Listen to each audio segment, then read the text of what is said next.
A Mortal's Journey to Immortality Episode 309. In the previous episode, Han Li finally reached Devilfall Valley and met Marquis Nanlong and Elder Lu Weiying on a small mountain.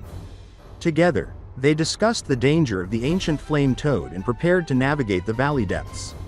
A deadly area filled with ancient restrictions and hidden paths, using the yin-yang ring and response bells to detect spatial tiers. Han Li and his companions carefully made their way through the sky, avoiding unseen threats along the way. At the end of the previous episode, they arrived at the hidden entrance to the valley depths. Marquis Nanlong dissolved the illusion, concealing the passage with a powerful jade pendant, sweeping away the ordinary scenery to reveal a mysterious and dangerous new landscape.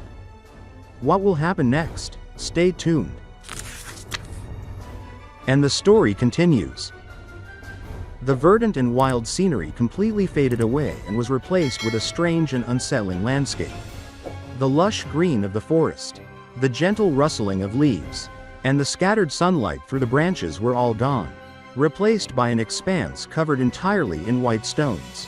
Each of the stones was smooth and oval-shaped, polished in a way that made them almost reflective under the faint light. The larger stones were roughly the size of a human skull, while the smaller ones were about the size of a clenched fist.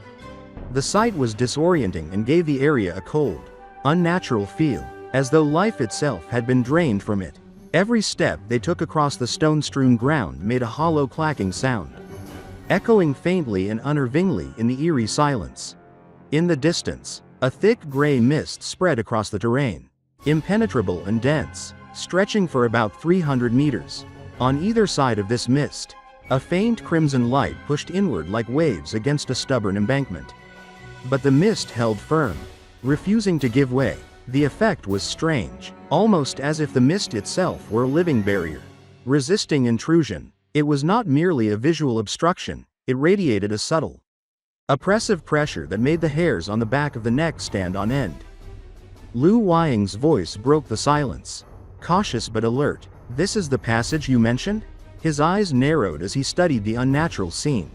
Marquis Nanlong paused and considered, his hand resting lightly on his robe. "That is correct. It is here. But Brother Lu, do you feel something is off?" Lu Weiying's gaze drifted over the mist, his instincts immediately alerting him. The crimson light is certainly the inner valley's restriction, a boundary marker meant to prevent intrusion. But this mist, it does not feel ordinary. Did Master Kang Kun's records mention anything about it? Marquis Nanlong shook his head slowly. No, he made no mention of such a fog. Perhaps it is not of great importance.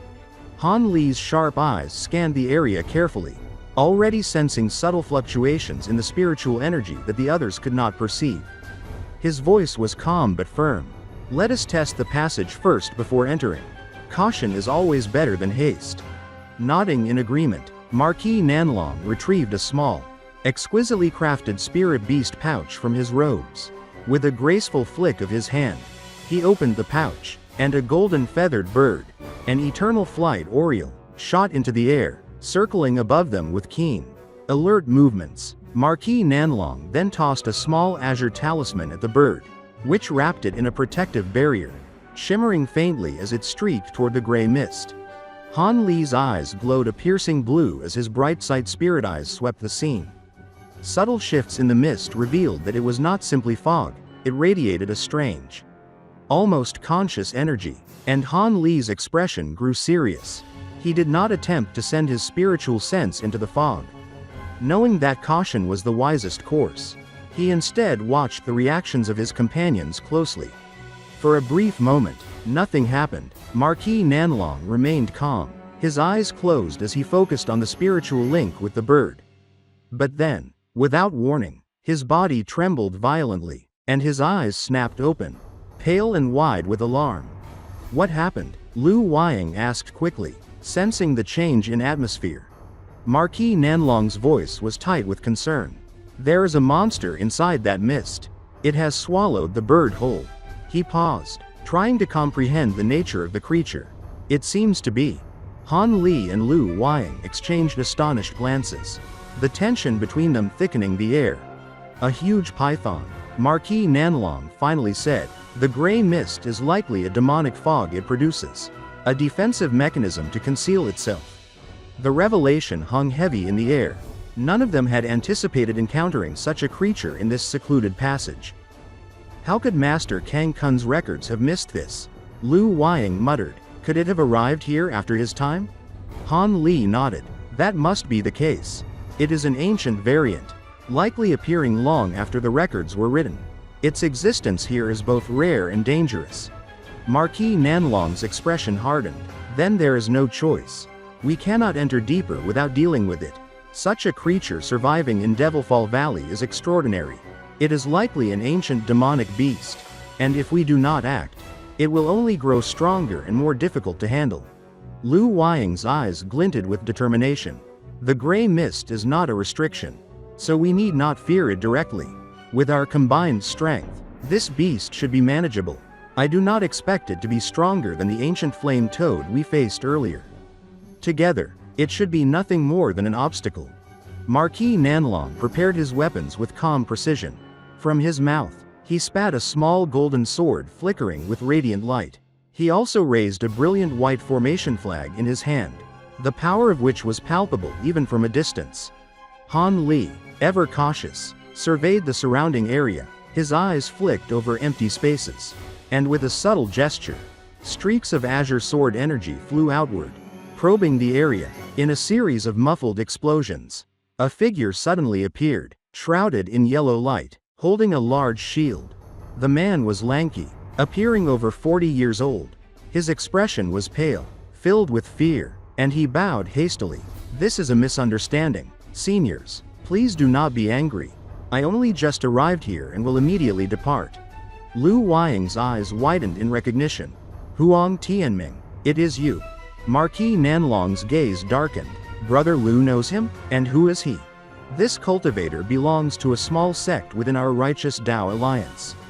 Lu Weiying explained. His cultivation is nothing remarkable, but he possesses an ancient concealment talisman, which is astonishingly effective. I did not believe such a thing could exist. Yet here he is, concealed completely from us. The lanky man's voice shook. I followed only out of curiosity regarding your techniques. I meant no harm. Lu Weiying's tone was icy. Since you secretly followed us, your intentions cannot be good. Brother Han, what should be done? In a blink, Lu Weiying disappeared from sight. The man, panicking, attempted to flee, covering himself with a faint shield of light. But Lu Weiying's white flag transformed into a streaking wind, chasing him with unrelenting speed. The man raised his shield in desperation, but the white wind shattered it instantly. Before long, he was sliced into countless pieces, scattering blood across the area, his screams echoing briefly before fading. After retrieving his flag, Lu Weiying appeared calm, as if the gruesome act had not disturbed him at all. Marquis Nanlong nodded approvingly. That resolves the matter. No further interference will come from him. Han Li, smiling modestly, waved off the praise. It was merely luck. He exploited your distraction, nothing more. Lu Weiying, now composed, urged, let us proceed quickly to avoid any other surprises. Han Li suggested establishing an isolation formation before confronting the python, ensuring that the disturbance caused by their battle would remain contained. He quickly laid down a series of formation flags, designed to dampen sound and spiritual fluctuations. The process was swift, precise, and effective. Satisfied, Lu Weiying raised his hurricane flag, chanting softly as the swirling winds dispersed the gray mist. The python, now exposed, could no longer hide in the fog. Marquis Nanlong, ready for battle, focused intently on the small golden sword before him. Then, with a sudden motion, the sword lifted into the air, revolved once, and glowed with brilliant golden light. In an instant, it expanded to a length of 20 meters, hovering majestically above him, ready to strike. In this episode, we saw Han Li and his companions enter a strange passage covered in white stones. Where a dense gray mist hid a powerful ancient python, they carefully tested the area, discovered the python's demonic fog, and prepared themselves for the battle ahead. Along the way, they encountered Huang Tianming, a cultivator from the Righteous Dao Alliance using a concealment talisman. who tried to secretly follow them but was swiftly dealt with by Lu Weiying. Han Li laid down an isolation formation to contain the disturbance, while Lu Weiying and Marquis Nanlong prepared to confront the python, ensuring they were ready for the dangerous fight ahead. What happens next? Stay tuned for the next episode of Immortal's Journey to Immortality.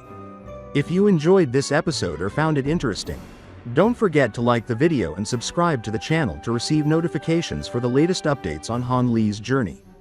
Thank you for watching, and we look forward to seeing you in the next episode.